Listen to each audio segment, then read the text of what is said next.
you shared the story of failing the cadets exam and coming home and your father saying, I didn't expect you, or I expected you to fail. Mm-hmm. What was your relationship with your dad as an adult? And did you ever, I mean, he must be immensely proud of his son became a sheriff. I'm sure everywhere he went, he was treated like a king because his son's the sheriff. Did you ever discuss that memory and experience with your dad? Well, it's kind of an interesting question because he's evocative. Yeah, we did this on the phone, by the way, so he knows the answer to the question. But it was just completely unrehearsed until you said right. That. Jim, edit that out. You can either withdraw from your parents, or you can move closer to them in a way that helps them. I'm a helpful soul. I helped my grandmother shave my uncle and feed him and all those things and even bathe him. And so I'm not the kind of guy that says I'm offended to the point where I can't be in dealing with you. I don't believe in that sort of thing. So as I got more down the road, now what my dad would do is when I got the little AA degree from East LA College, he bought me a ring, right? Then I got the degree from Cal State LA, he bought me a ring. Then I got the master's degree, he bought me a ring for USC. Then when I got my doctorate degree, he had to buy me another ring. It was kind of funny the way that worked, okay? It was important to him that he saw all this happen. So when your parents, I used to take him to all the football games I could get into, right? The Trojan games and stuff, and I'd go take him all over the place. He's seen a lot of stuff with me.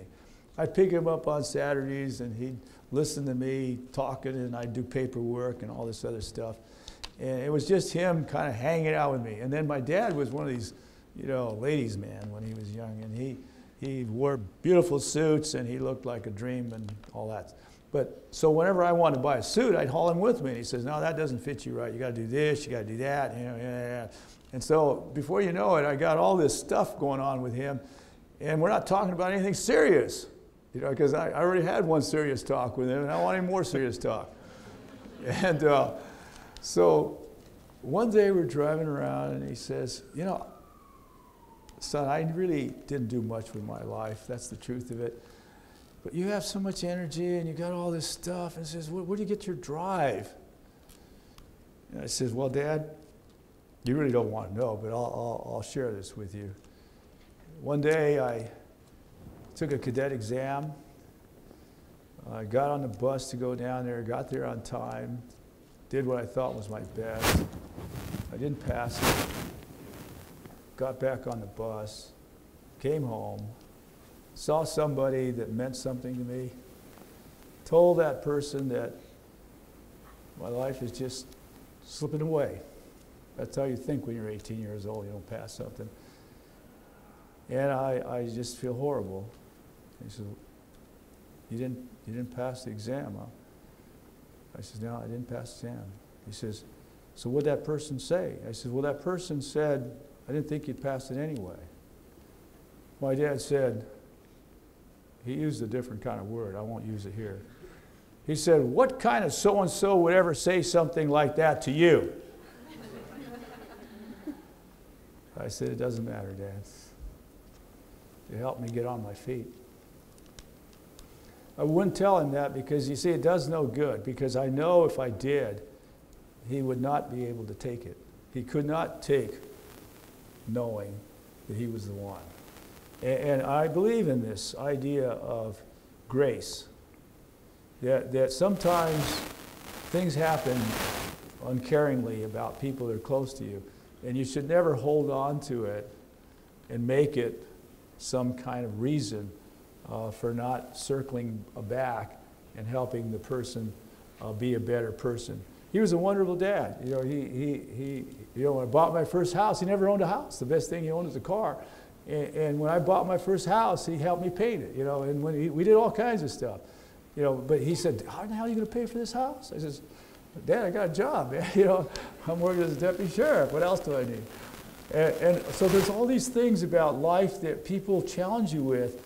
And at the end point, he was really caught up with the reality that he was my father. And he would go into these $1.99 restaurants for the eggs and bacon and coffee, right? These burger joints. and someone would say to him, you know who that guy is? That's Tom Baca. That's the sheriff's dad. The owner would say, oh my God, you know, the sheriff's dad. So they'd come over and give him a free meal. And you know what my dad would say? He said to me, he said, son, I'm nobody, but when I mention that I'm your father, I'm somebody. And I said, well, you know what, Dad? You're somebody because I wouldn't live if it wasn't for you. Don't ever forget that. I said, my gratitude is you and Mom were having fun in the back seat of a car when you conceived me. and you know what? I'm happy to be alive. And all the things that you may or may not have done doesn't matter to me, Dad. What matters to me is I live. And that's how I look at life. I mean, I'm so happy to be alive. And I'm so happy that we would share this time together. And I don't talk to anybody about what I talked about to you. I'm always talking about problems and solving them and all that stuff. But I'm talking about how life has been so good to me. But my desire is to be good to it. And I serve people, and that's what I'm meant to do. I'm a servant.